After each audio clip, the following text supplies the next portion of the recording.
Pero bago tayo magpatuloy ay pakilike ang ating video. Ganon din ang subscribe button, pati na rin ang bell icon para lagi kayong updated sa mga parating ko pang mga uploads.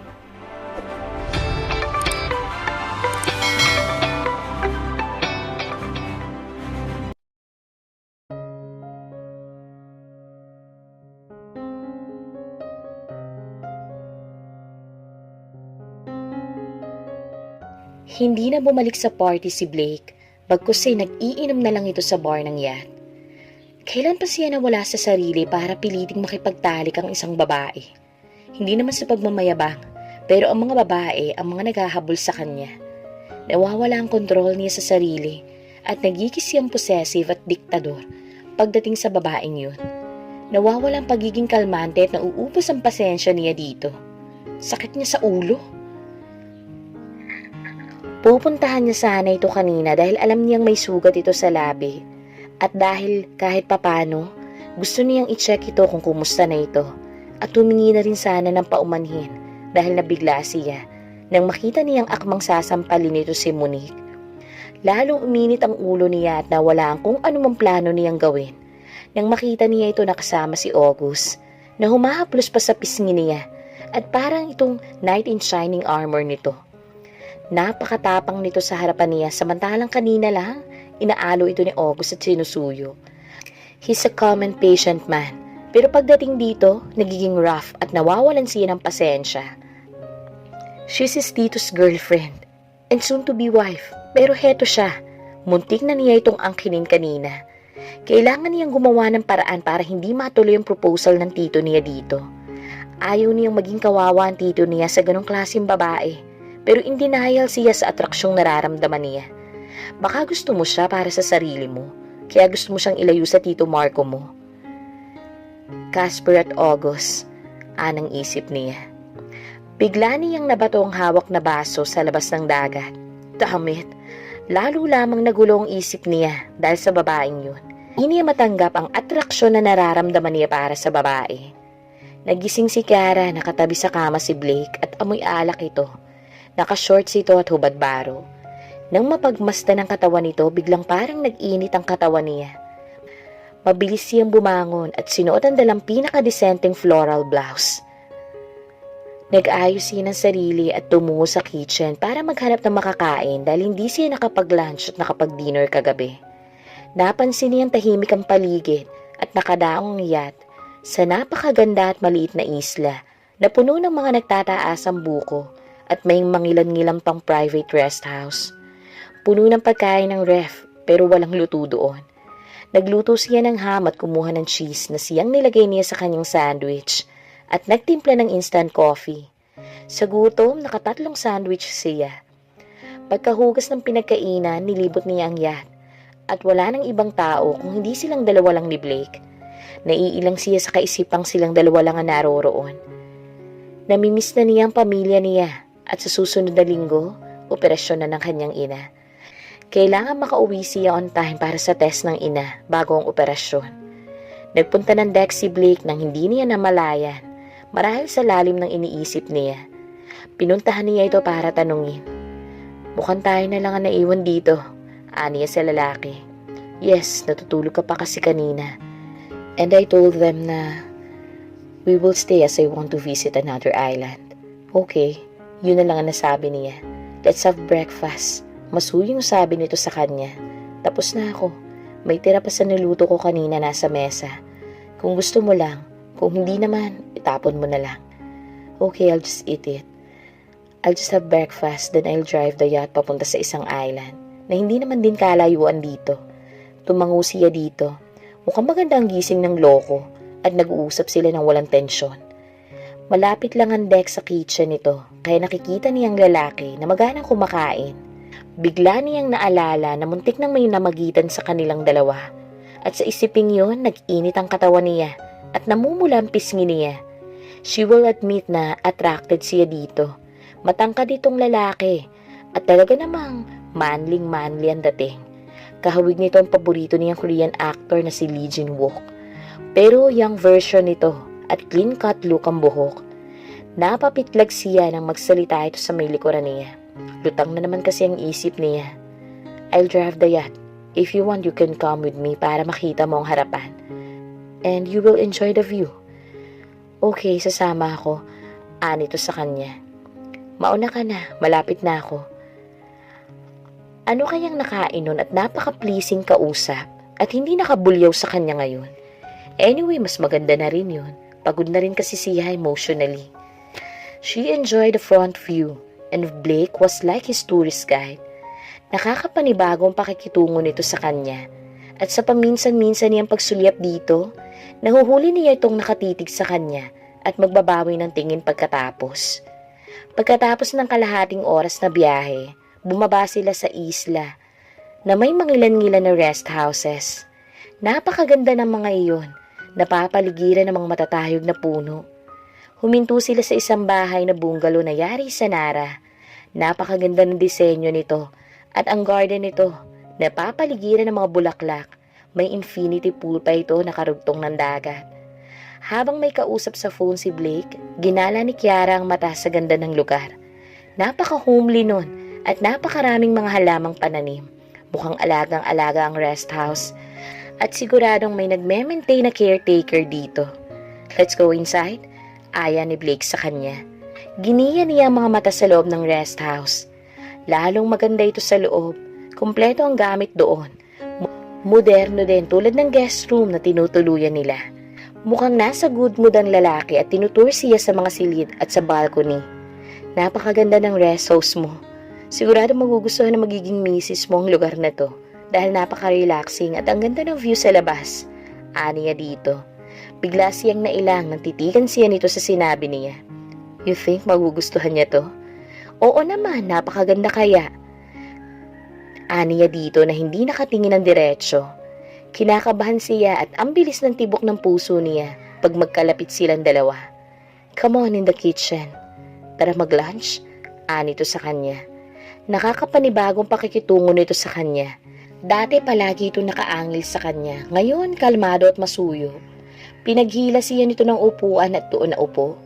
Biglang nagutom siya sa pagkaing nakahain sa mesa. What a coincidence na ang mga paborito niyang nakahain na pagkain.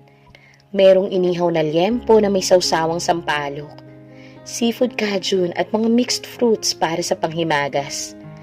Dahil sa gutom at sa magana siyang kumain at walang usap na namagitan sa kanilang dalawa, nabusog siya sa pinahanda nito.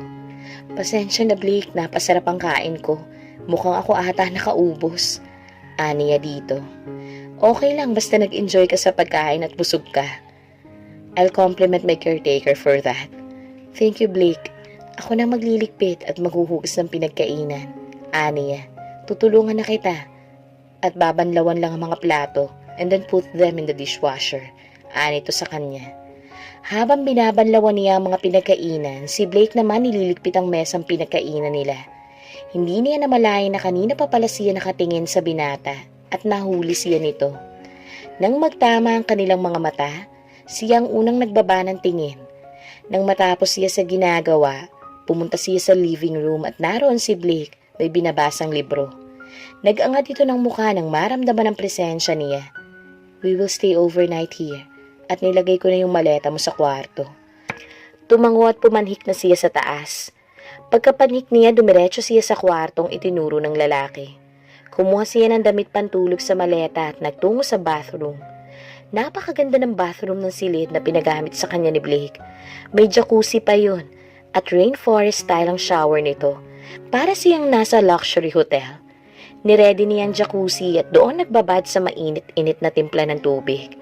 Meron itong supportive pillow for neck kaya ginamit niya iyon. Hindi na niya namalaya nakaidlip siya habang nakababad sa maligamgam na tubig. Kanina pa tumatawag si Blake sa bathroom pero walang sumasagot doon. Pinakinggan niya ang loob at idinikit ang tenga sa pinto pero wala siyang naririnig na shower. Bigla siyang kinabahan. Dali-daling binuksan niya ang pinto only to find out na nakatulog ang dalaga sa jacuzzi at kitang-kita niya ang dibdib nito sa ilalim ng tubig. Maganda ang malusog na dibdib nito at pinkish pa ang nipples nito. Biglang nag-init ang katawan niya sa nakita at kitang-kita niya din ang kabuuan nito sa ilalim ng tubig.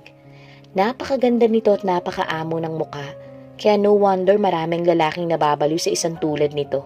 At isa na doon ang tito niya. At ayaw niyang mapabiling doon. Hindi siya kailangan mabulag dito. Sa mga sandaling yon, gusto niyang samahan siya sa jacuzzi at makipagtalik sa kanya buong gabi. He is attracted to her, no doubt about that. Pero he can fall for this type of woman. May boses sa likod ng kanyang isipan na nagsasabi sa kanya dahil gusto mo siya at sinusubukang huwag pansinin. He went out and used the other shower to have a cold bath para maibsan ang init na nararamdaman para sa babae. Paglabas ng shower ni Kiara, nagbihis na siya. Nakatulog pala siya sa jacuzzi ng 1 oras. Napaka-relaxing naman kasi. Pinatuyo niya ang buhok at naglagay ng moisturizer sa muka bago lumabas ng bathroom. Napatili siya paglabas niya. Nagbibihis si Blake at kitang-kita niya nang alisin nito ang towel sa baywang para isuot ang brief nito. Dali-dali siyang pinuntahan ni Blake at tinakpan ng bibig mula likuran niya bago pa siya makatili. Hey, akala nang makarinig sa'yo inaano kita. Anang binata. Ngayon ka lang ba nakakita ng mahaba sa normal? Sarkastikong tanong nito sa kanya. Bastos! Sabay kagat sa kamay nito para bitawan siya.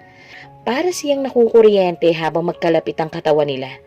Daig mo pang Amazona kung magat. Anitong mukhang nasaktan sa kagat niya. Honey, that's what they told me. Panunokso nito sa kanya na nakangiti. Napakagwapo nito sa ngiti niya. At napakaganda din ng katawan nito. Lalong bumilis ang tibok ng puso niya na parang mabibingi siya. Silence means yes. I'll take that as a compliment. And you can stare at me anytime. Tell me when you're done.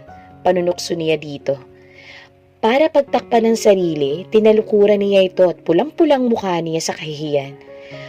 Bakit kasi dito ka nagbibihis? Tanong niya dito. Saan mo ko gustong magbihis? I can't use the other room. Sa caretaker yung room na yun, no? Nito sa kanya. Okay, maikling sagot niya. Don't worry, you can have the bed. I will have the spare air bed. Nito sa kanya. Hey Tito, how is it going? Niya sa kabilang linya. Hey, how is it going, Tito? Niya sa kabilang linya.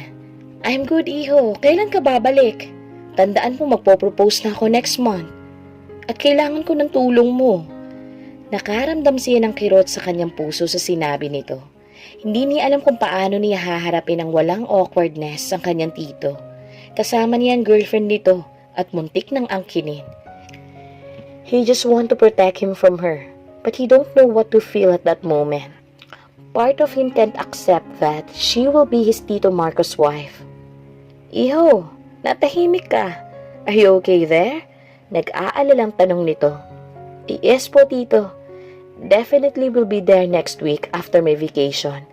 See you soon, aniya dito. At ibinaba na niya ang phone. He felt it's like stabbing his tito's back and he just want to protect him. Kahit heto siya, hindi mapaglabanan ng atraksyong nadarama sa babae. Nagluto siya ng breakfast bago sila umalis ng isla. Hindi siya nakatulog ng mabuti kagabi dahil sa nararamdaman para sa lalaki. Lalo na't nasa iisang kwarto lamang sila, kahit na hindi sila magkatabi. Masarap ang tulog nito sa buong magdamag, samantalang siya, 3 oras lang yata ang tinulog niya. Ipokrita siya kung hindi niya aaminin sa sarili na attracted siya rito. Pero malayong magustuhan siya nito dahil sa simula pa lang, ayaw na sa kanya ni Blake at hayagang pinapakita ito ng lalaki sa kanya. Napaka-weird talaga ng puso niya dahil nagkagusto siya sa lalaking lantarang pinapakitang ayaw sa kanya. Nasa ganon siyang pag-iisip nang pumasok ito ng kusina. Nagluto ako ng almusal para sa atin. Kain na, aniya dito. Hindi ako nag-aalmusal. Hindi ko kakainin yung niluto mo. Masungit na sabi nito. How about coffee? Aniya dito. Bibigay sana niyang kape dito pero tumanggi din ito. We will leave in 30 minutes. Make sure you're in the yacht by that time. Anito sa kanya. Or else, iiwanan kita dito. Supladong sabi nito sa kanya. Mabilis niyang ininom ang kape at nilagay sa ref ang mga pagkaing di nakain. Hindi siya magkanda-ugaga sa paglilipit sa kusina at kailangan niya rin ayusin ang maleta niya. Lalo pa siyang nataranta nang tumunog ang phone niyang Nokia na siya na lang atang may ganoong phone. Nang tignan niya si Blake yun, mainit ang ulo ng lalaki. Nilagay niya ang gamit sa maleta at hindi siya nakapagbihis pa dahil sa minamadali siya ng lalaki. Bitbit niya ang maleta nang sumampas siya ng yacht. Hindi man lang siya tinulungan ito. Daig pa ng lalaking yun ang nireregla. Kahapon lang ang bait-bait nito. Ngayon balik na uli sa dating ugali. Pagbalik niya ng yacht, nakapagbihis na siya at papunta na siya sa may harapan ng yacht para makita ang magandang view ng isla. Nang pumasok siya, nakaupo ito nag-drive ng yacht. "Why are you here?" Pabulyaw na tanong nito sa kanya. "Gusto ko lang makita ang view." "Just go back on the deck and you can relax and enjoy the view there." Supladong sagot nito. Sa inis niya dito, nag-stomp siya at naglakad palayo para marinig nito. Pagbaba nila ng yacht sa pantalan, naglakad siya papunta sa tinutuluyang resort. Bitbit ang maleta sa ilalim ng sikat ng araw. Humahap din ang balat niya. Wala man lang pakailam sa kanyang hudyong lalaking yun. Nauna itong maglakad sa kanya at hindi siya nito tinulungan man lang. Pagdating niya ng villa, pagod at gutom na gutom siya. Uminom siya ng tubig at nagpahinga sa balcony. Inis na inis siya sa lalaki kaya hindi niya ito kinikibo at ganun din naman ito sa kanya. Last day niya today at uuwi na siya bukas ng umaga. Pagkabayad sa kanya ni Blake, kailangan na niya maasikaso ang mga appointment at test ng ina bago ang operasyon nito sa Huwebes. Wala siyang kailangang aksayihing panahon para agad na maoperahan ang kanyang ina. Nang gabing yon, nagkayayaan ng mga ito na mag-overnight swimming, kasama ang mga kapareha ng mga ito. Bilang girlfriend ni Blake, sumama siya. Nandun ang iba sa may infinity pool at ang iba naman nasa dagat. Malamig pa rin ang pakikitungo ng lalaki sa kanya at hindi sila nagkikibuan. Nandoon ang dalawang beach kasama sina Cindy at Blake at mukhang nagkakasiyahan ang mga ito. Iniwan siya ni Blake sa isang sulok. Nang makita niya ang dalawa na mukhang nagkakasiyahan at nakita niya pang hinahalikan sa pisngi ni Cindy ang lalaki, parang kinurot siya sa tagpong yun. Kinausap naman siya ng mga kaibigan ni Blake at ng mga partners nito. She got along with them except with the two beaches. Kanina pa ang irap ng mga ito sa kanila. Hindi na lang niya ito pinagpapapansin. Nasa batuhan siya nang lapitan siya ni Casper. "Hey there, bakit nag-iisa ka dito?" Anito sa kanya. "Nagpapahangin lang at nagre-relax." Aniya dito. "I see. Pwede ba ako maupo sa tabi mo?" Anito. Nag-alangan siya dahil baka makita sila ni Blake pero hindi niya inintindi ang sasabihin nito. Dahil ito man nakikipag-flirt kay Cindy. Siya ang girlfriend ni Kuno pero na-out of place siya. "Regarding sa offer ko, Kiara, bukas pa rin yun para sa'yo. Hihintayin kita once na bumalik ka sa Laguna." "Salamat, Casper. Ipapaalam ko sa'yo, huwag kang mag-alala." "Cool, hopefully I can convince you enough." Anito sa kanya. Masaya silang nagkwentuhan ito na di na nila namalayan ng oras dahil sa nakakaaliw at nakakatawang kwento ng lalaki.